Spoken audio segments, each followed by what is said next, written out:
Hello नमस्कार, जय हिंद साथियों। नमस्कार साथियों, सूरज की तरह चमकने के लिए सूरज की तरह तपना पड़ेगा।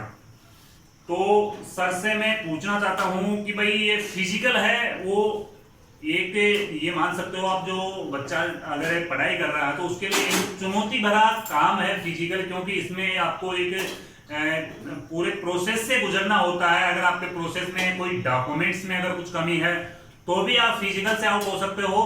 डॉक्यूमेंट्स के अलावा अगर आपके यानी कि हाइट, चेस्ट और इसके अलावा जो फीमेल्स कैंडिडेट होती है उनके लिए वजन होता है, इनके लिए दौड़ होती है, सारी चीजों के बारे में अपन सेपरेट इस वीडियो के माध्यम से बताएंगे। तो आप वीडियो के एंड तक बने रहें। सबसे पहले फिजिकल के लिए सबसे पहले जो पहला स्टेप है वो क्या होना चाहिए सर? डॉक्यूमेंट्स पहला स्टेप होना चाहिए या नहीं होना चाहिए? जी, सबसे पहले जैसे आप फिजिकल के लिए जाते हो, जहां ग्राउंड में आपका फिजिकल होना है, तो सबसे पहली प्रोसेस होती है कि आपके जो डॉक्यूमेंट्स होते हैं, जो प्रमाण पत्र होते हैं, मार्कशीट वगैरह, आधार कार्ड, उनको सबसे पहले जांचा जाता है। उसके बाद में ही आप आगे की प्रोसेस के लिए क्वालिफाई होते हो। अगर आपका डॉक्यूमेंट है वो कंप्लीट नहीं है तो आप आगे की दौड़ के लिए क्वालिफाई नहीं कर पाओगे, आगे नहीं जा पाओगे, आपको उधर ही रोक लिया जाएगा। तो सबसे पहला काम आपको ये करना है कि जितने भी डॉक्यूमेंट इसमें चाहिए होते हैं, हम आपको बताएंगे कौन कौन से चाहिए, वो सारे आप कंप्लीट करके रखो। जिससे क्या, आप वहां पे जाओ तो आपके दिमाग पे कोई भी भार नहीं रहे, भाई मेरा कोई डॉक्यूमेंट कंप्लीट है या नहीं, और आप आगे की जो दौड़ के लिए है वो उसको कंप्लीट कर सको। सर, डॉक्यूमेंट्स की बात करें तो 10th 12th की ओरिजिनल मार्कशीट, ग्रेजुएशन अगर किसी ने की है तो ग्रेजुएशन की ओरिजिनल मार्कशीट चाहिएगी।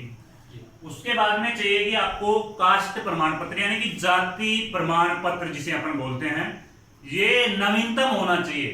अगर नवीनतम पुराना है तो नवीनतम के अभाव में भी आपको आउट कर सकते हैं, तो ये नवीनतम होना चाहिए जाति प्रमाण पत्र। मूल निवास आपका जैसा भी है वो चल जाएगा, पुराना भी चल जाएगा मूल निवास। आधार कार्ड आपका होना चाहिए, पासपोर्ट साइज फोटो आपके पास होनी चाहिए। इसके बाद में जो मेन चीज पे आते हैं, पासपोर्ट साइज फोटो के बाद में आते हैं चरित्र प्रमाण पत्र पे। हाँ का कमेंट आया कि सर मेरे को तो स्कूल छोड़े हुए 4 साल होगी, मेरे को तो स्कूल छोड़े हुए 2 साल होगी, चरित्र प्रमाण पत्र कहां से देंगे? जब भी आपने स्कूल छोड़ी है उसी डेट का चरित्र प्रमाण पत्र ले आए भाई।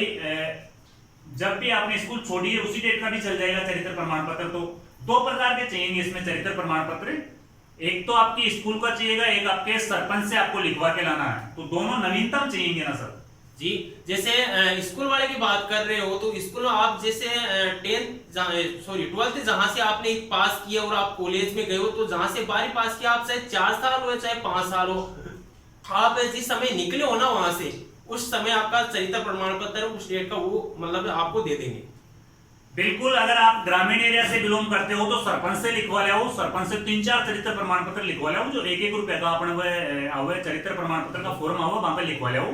सरपंच अपनी मोहर टाँग माने की मोहर लगा और दे दो। ठीक है, बाद में स्कूल को हो गया चरित्र प्रमाण पत्र, डॉक्यूमेंट्स आपका सारा कंप्लीट है। दूसरा स्टेप आ जाओ सर हाइट को, यानी कि जो हाइट चेक होगी तो सबसे पहले अपन जो यहाँ एंटर कराया, अपन ग्राउंड के अंदर एंटर कराया, सुबह 6 बजे अपन एंटर करवा दिया। फिर भी के बाद में अपन ग्राउंड के अंदर जार बिठा दिया, बिठाने के बाद में आपने कहीं करा कि यानी कि 10-11 बजे अपना डॉक्यूमेंट्स वेरिफिकेशन होगा में, तो कहीं है कि भाई 10-11 तो आपने डॉक्यूमेंट्स वेरिफिकेशन होगा में टाइम हो गया। फिर भी के बाद में कहेंगे कि एक हाइट को एक जान के आपका ऊपर लगा देगा भाई, इससे अगर आप टच नहीं हो रहे हो तो आप वहां से एग्जिट हो जाओगे। यानी कि हाइट का प्रोसेस होता है सेकंड प्रोसेस। तो इसमें पुरुष के लिए क्या हाइट है और महिला के लिए क्या हाइट है, दोनों के लिए बताइए। जी सर, देखिए जो पुरुष कैंडिडेट है उनके लिए हाइट है वो मिनिमम, यानी मिनिमम का मतलब कम से कम, उससे आपकी कम नहीं होनी चाहिए, वो है आपकी 168 सेंटीमीटर है। 168 सेंटीमीटर से कम हाइट लड़कों के लिए वहां पे अलाउ नहीं है। इसमें SC/ST को थोड़ी छूट है। हाँ, वो छूट अलग से है, लेकिन जैसे जनरल है उसकी बात कर रहा हूँ, मतलब इससे आपकी कम नहीं होनी चाहिए। और जो महिला है उनके लिए है 152 सेंटीमीटर हाइट है। वो हाइट पार्ट आपका टेस्ट होता है, वहां पे मतलब एक पट्टा लगा के रखते हैं, एक सीधा स्टैंड पे रहता है, वो आपको मतलब टच करवाते हैं। उससे अगर आप नीचे रह रहे हो ना तो आपको आगे की प्रोसेस के लिए आप क्वालिफाई नहीं हो। यानी कि अगर हाइट कम रहेगी तो वहीं से आपको बाहर का रास्ता दिखा दिया जाएगा। तो इसका मतलब पहला प्रोसेस हाइट का हो गया। सर, दूसरा प्रोसेस आता है अपने यानी कि चेस्ट का। जब फिर हाइट में पास होने के बाद में अपन को चेस्ट का प्रोसेस से गुजरना पड़ा था, तो वहां पे नॉर्मल जो अपना चेस्ट था और फुलाने के बाद में, और इसका फुलाने का तरीका भी आपको बताना है। नॉर्मल भी चाहिए, फुलाने के बाद भी चाहिए, फुलाना किस प्रकार से है वो भी बच्चों को थोड़ा बताना है। और फीमेल्स कैंडिडेट्स के लिए तो चेस्ट है ही नहीं, उनके लिए तो ओनली फॉर वजन है। तो ये बताइए। देखो साथियों, जो मेल कैंडिडेट है उनके लिए जो चेस्ट मतलब छाती है उसका मतलब बिना फुलाए बिना होना चाहिए 81 सेंटीमीटर, और उसमें 5 सेंटीमीटर का फुलाव आना चाहिए। मतलब 81 बिना फुलाए हुए, कम से कम, उससे कम नहीं जाना चाहिए। और 86 है उससे मतलब कम आपका जो फुलावट है वो नहीं होना चाहिए। मतलब कम से कम 5 सेंटीमीटर की फुलावट आपकी छाती में होनी चाहिए। और इसका जो प्रोसेस है वो क्या होता है, मतलब छाती जो आपकी चेस्ट होता है मेजरमेंट कैसे होता है, एक तो बिना फुलाए होता है। बिना फुलाए आपका अभी मैंने बताया कि 81 सेंटीमीटर आ रहा है, तो आप आगे की प्रोसेस के लिए क्वालिफाई हो। फिर आपको क्या है, इसका एक्सपेंशन करना होता है, छाती को फुलाना होता है। जैसे ही मतलब पट्टा रखते हैं तो आपको मतलब सांस भरनी है अंदर की तरफ, सांस भर के मतलब जो कंधे हैं उनको पीछे की ओर ले जाना है। मतलब सांस भर के ले जाना, ऐसे नहीं ले जाना। जैसे आपके छाती में फुलावट आएगी, अगर वो 5 सेंटीमीटर आ रही है तो आप आगे की प्रोसेस के लिए क्वालिफाई हो। कम से कम 5 सेंटीमीटर होनी चाहिए, ज्यादा से ज्यादा आपका कितना भी एक्सपेंशन इसमें हो सकता है। फीमेल्स कैंडिडेट्स के लिए कोई चेस्ट नहीं है, उनके लिए ओनली फॉर वेट है 47.5 यानी कि 47.5 किलो, 48 किलो उनमें वजन होना चाहिए, ताकि उनको फिजिकल के लिए आगे के स्टेप के लिए बुलाया जाए।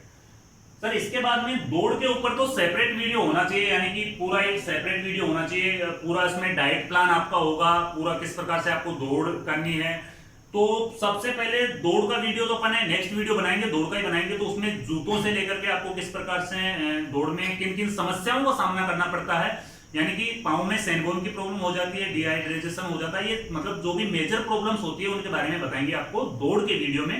तो दोस्तों ये वीडियो ज्यादा लंबा हो जाएगा, इसलिए दौड़ का एक सेपरेट वीडियो आएगा, वो भी 5-7 मिनट का होगा। और संभव हो सकेगा तो उसको ग्राउंड में ही जाकर आपके लिए बनाएंगे, जहां पे आपका फिजिकल होगा। तो अगर जानकारी अच्छी लगी तो लाइक करें, चैनल को सब्सक्राइब करें। जय हिंद, जय भारत। जय हिंद, जय भारत दोस्तों।